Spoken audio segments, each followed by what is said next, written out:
You are back with Truth Exposed Radio for the special Occupy Bilderberg transmission. We are going to be road tripping it from San Antonio, Texas as our click. WeAreChange San Antonio, Truth Exposed Radio.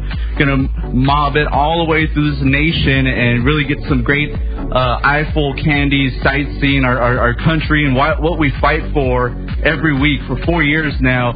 Going out in the streets, handing out DVDs, handing out flyers, making YouTube videos, and just spreading the word, gluing up posters, and then our radio show for the last year and a half. We're doing everything we can, and we want to thank everybody that's donated to our road trip that made it possible, occupybilderberg.org. Many great other activists will be there. You can see the list.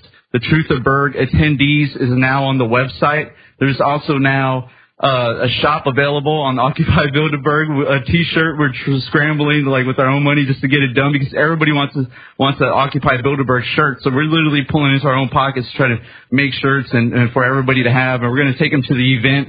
So we want to see everybody out there in front of Bilderberg. And why should we protest Bilderberg? Many reasons. So we have the perfect guest to break it down in depth.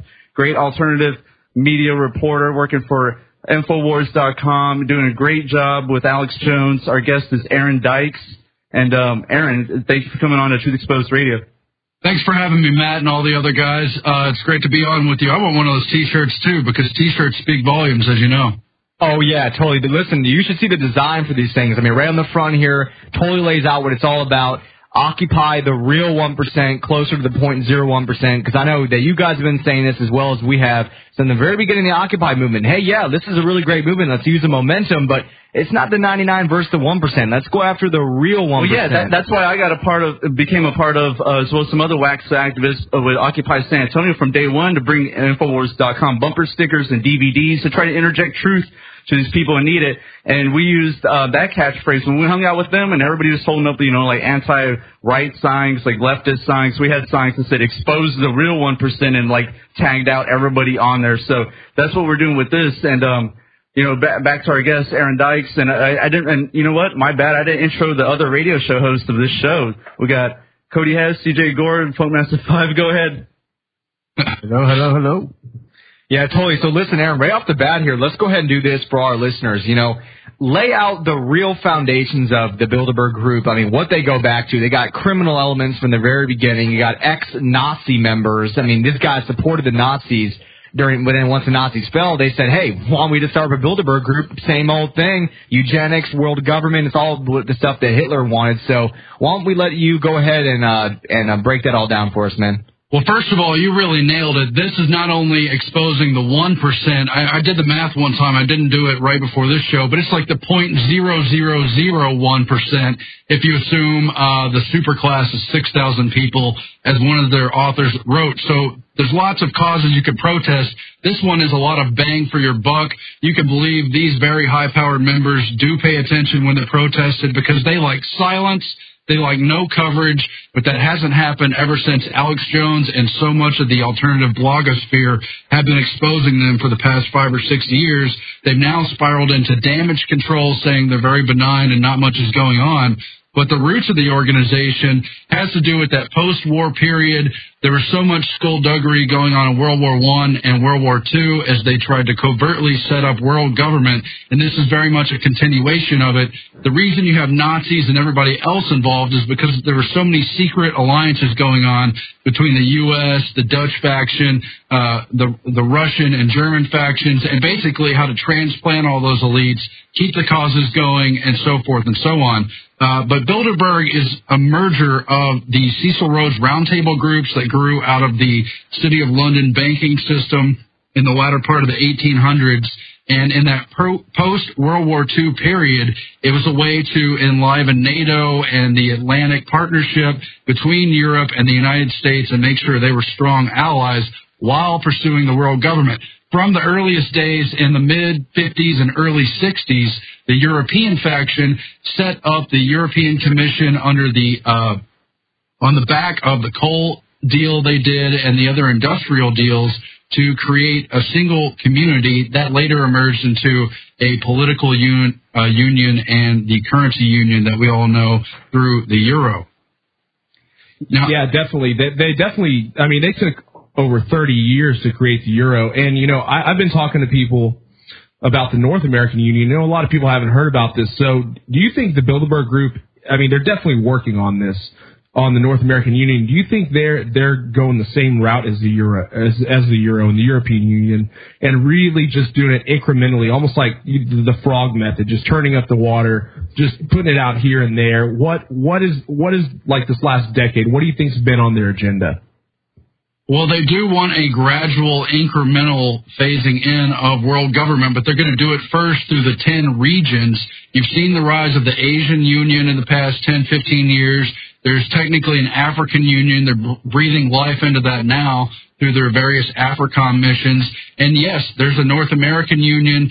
They actually later envision it to be a total America's Union from the very tip of Alaska to the very tip of Chile, but they'll be separately setting up that South American Union.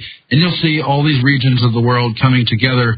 Of course, the Middle East remains the most contentious right now, which is largely why there's so many wars going on there. But the founding of the Bilderberg Group not only meant the founding of important players like David Rockefeller, but it was set up by Prince Bernhard of the Netherlands, and he is your classic military-industrial complex figure. If you don't believe Bilderberg centers around the so-called military-industrial complex, look no further than Prince Bernhard. He has the throne, the House of Orange.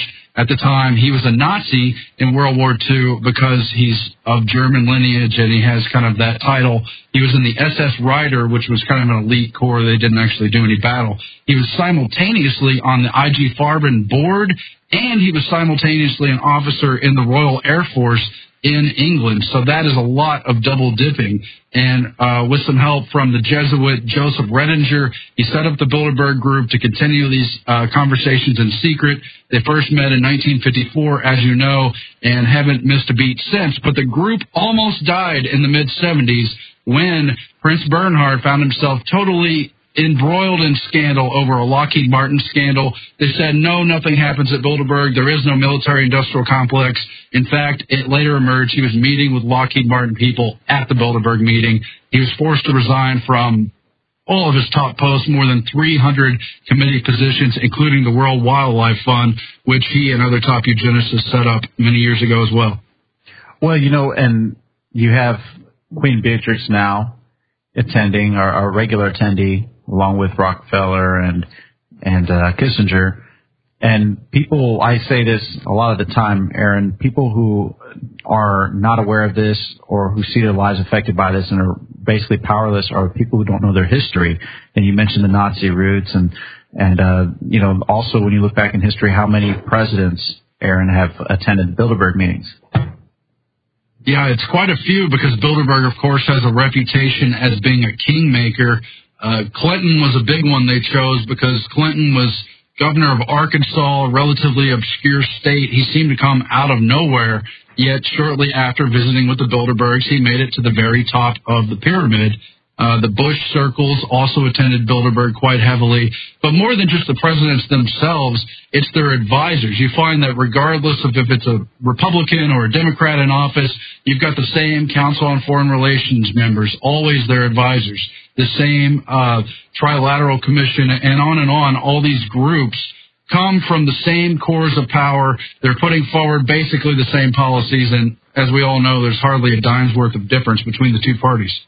Yeah, totally. I mean, if you look back through history, that's how it's always been. It's always been they have the ruling kind of figurehead of the government, usually never even really runs anything. It's always the people around him, his advisors, the people that feed him the information, whether it be back in Queen Elizabeth in England or whether it be way back to the Babylonian dynasty. I mean, this is the way it goes. You have the people behind the scenes that really control things, not exactly the figurehead we all think actually runs things. And, of course, today we know that to be more true than ever with these puppet presidents, more than likely always chosen by the Bilderberg Group.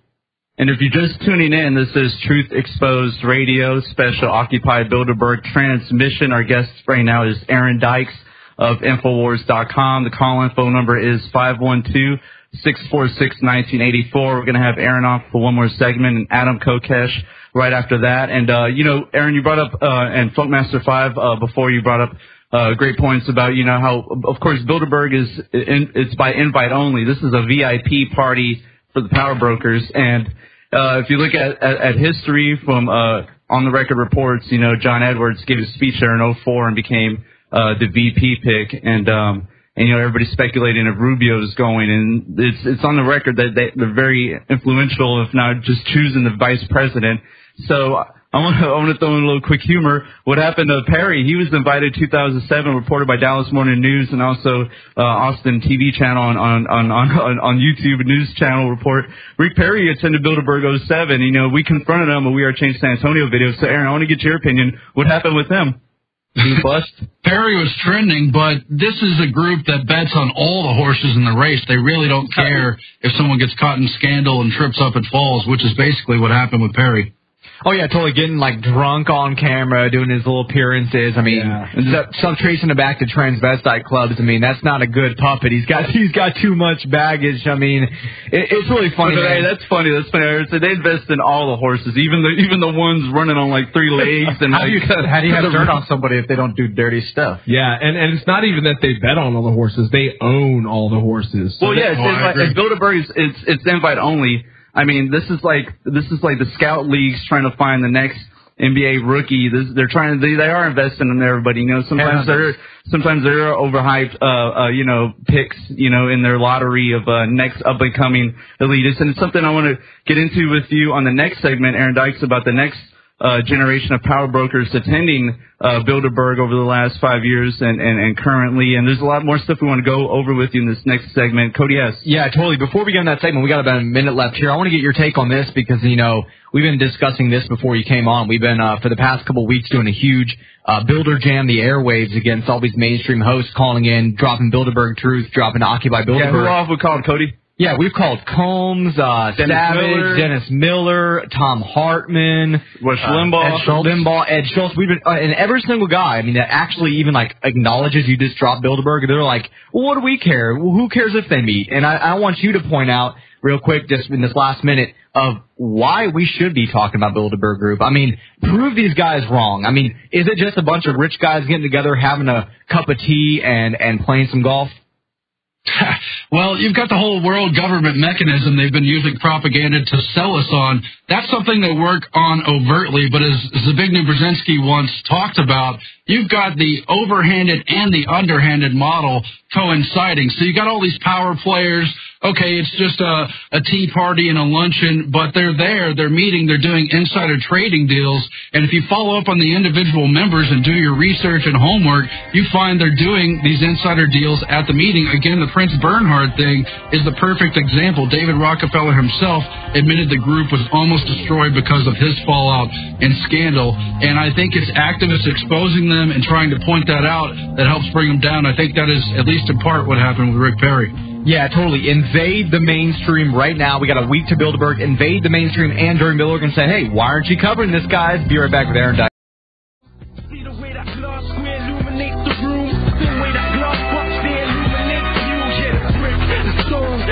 Yeah, the stone built civilization like the skin and the bones. That's right, May 23rd, 2012. You were tuning in to the Truth Exposed radio show on the Logos Radio Network, logosradionetwork.com, truthexposedradio.com, occupybilderberg.org, and, of course, Infowars.com, bringing you hardcore information, breaking down the history of the Bilderberg and the future of the Bilderberg, because, hey, they may have a short history. I actually got to say, we really might bring them down right now because we've been discussing with Aaron, our guest right now, Aaron Dykes of Infowars.com and Infowars Nightly News, frequent writer at Infowars.com, his new article, Mark of the Beast. Bilderberg pushes mandatory internet ID for Europe. We'll be discussing that, but, we've been talking about how in the past they've almost brought themselves down, okay? So this is them engaging in their own fraud, their own inside deals with corrupt politicians and corrupt businesses to set up a new world order. They've almost brought themselves down. So you think we can't bring them down? You think a couple thousand activists outside of the Westwoods Marriott from May 31st to June 3rd could bring national attention? This is right outside D.C. We can catch national attention. We've already contacted D.C. area and Chantilly, Virginia area, local news and radio shows. We'll have to do a huge phone bomb on the local D.C. shows, actually. So we're going to say, hey, If you got stones throw away, you've got the major players in the world meeting. Why aren't you guys covering this? Why are you guys discussing Obama and Bain Capital and what's his name, Reverend Jeremiah Wright? I mean, who cares about this stuff? Let's talk about let's talk about the real 0.01% guys meeting in Chantilly, Virginia, Westfield's Marriott, May 31st to June 3rd. Our guest right now, Aaron Dykes. Aaron, so definitely, let's go ahead and wrap up the history of the Bilderberg Group, how they almost brought themselves down, and go with you for where they will go in the future. Right. Well, evil deeds are not done in the sunshine, as Tucker has said. That's a paraphrase, but it's very true. And so they rely on darkness in the media. You know, David Rockefeller thanked the media for blacking out the Bilderberg Group. The media, from the Washington Post on down, sends representatives to the meeting. They're invited every year, but they agree not to report on the meeting. This year marks the first year the Washington Post voluntarily reported on the group vis-a-vis the Mark Rubio potential vice president pick, but it's also part of their damage control. Last year in Switzerland in 2011, they closed the meeting down early. They were not happy about protesters. Among the quotes that emerged from the meeting was, "Why should we even meet if they're going to be out there exposing us?" I don't know if that's an exact quote, but it gives you the idea. If you go back to 1975, David Rockefeller wrote about it in his memoir. He's got a whole chapter on the effect of conspiracy theories about his family, the Bilderberg Group, the Council on Foreign Relations, and more. In it, he highlights Prince Bernhard and how he was brought down by the Lockheed scandal and almost brought down the Bilderberg Group that he himself founded. You can look it up. I've also found a reference to a book by David Blount, The Lockheed Papers.